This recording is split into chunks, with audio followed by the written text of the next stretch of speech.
I'm Davonia. I'm the logistics manager for Publishers Warehouse. I'm Vicki Phillips. I'm a transition specialist for Triumph Services.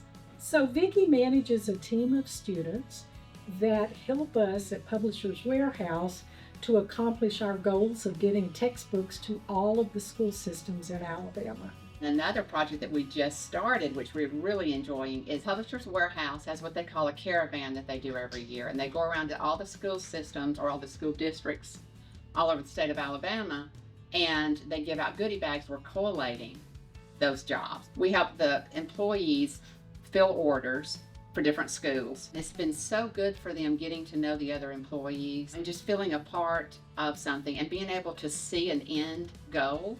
They think it's so exciting that these books are actually going out to their school. So it gives them just a good step, a safe step into the workforce. It is the EBSCO way. We're welcoming. We want what's best for everybody.